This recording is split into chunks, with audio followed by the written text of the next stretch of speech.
I've spent quite a lot of my life looking at the regulation of industries other than financial services. And what I want to do this morning is to start by spelling out some lessons of regulatory history. The first lesson, and the central lesson, is that regulation works well when it's focused on a limited number of well-defined objectives. And regulation works badly when it seeks to engage in the general supervision of activities to ensure the adoption of what are considered industry-wide good business practices. The latter kind of generalized supervisory regulation turns to be extensive, intrusive, prone to regulatory capture of the kind that has already been discussed, and taken as a whole, ineffective. And today, financial services is the paradigm case of regulation that has that character, generalized supervision, and achieves all these outcomes of being intrusive, extensive, ineffective, and prone to capture. The textbook example in all books on the history of regulation is the US airline industry. It's obvious that we need to regulate airlines because we can't have unsafe planes flying over the City of London. So we need to regulate airline safety. And regulation of airline safety was introduced from the beginning of the industry. But it was apparent to people that if we were going to have safe aircraft, these safe aircraft needed to be maintained by well-run, well-financed companies. So the regulators started looking at the capitalization and finances of these businesses, and they started looking at their business plans. Eventually, regulation in the airline industry extended to the regulation of routes and fares, and by the 1970s, the scope of regulation embraced not just these matters, it was concerned with the distance between seats, and even in one notorious instance, with what was and what was not appropriate content for an airline sandwich. In the 1970s, all that regulation in the United States was dismantled. It was dismantled by a coalition of the left and the right, a curious mixture in US Congress, people on the left who thought that this regulatory structure had become a racket for large corporations, and they were absolutely right, and people on the right who thought that market forces were almost always to be preferred to regulatory structures, and they were right too. And the result of that deregulation, as we all know, is that today we have regulation which focuses on safety. We do have safe planes. We have a competitive market for airline services. And the kind of services that have been offered to consumers have been transformed for the better in the last 30 years.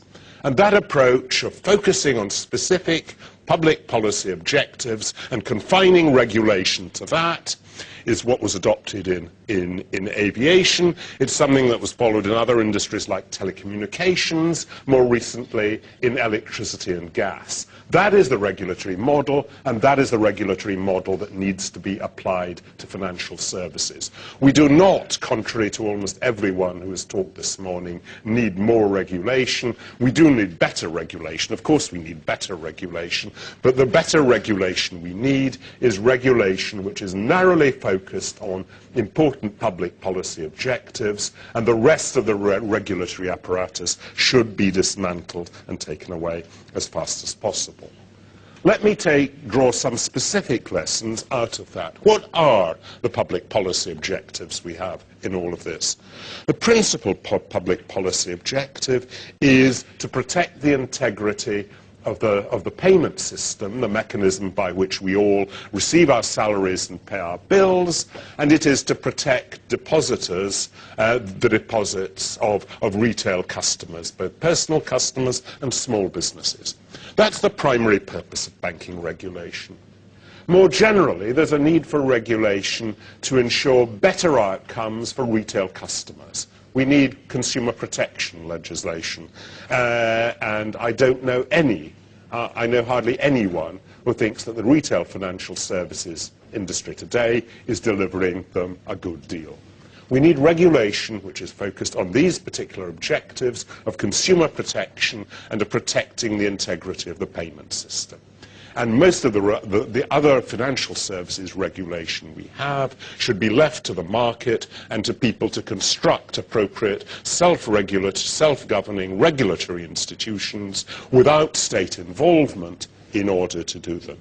In particular, we should therefore be regulating wholesale markets as little as possible.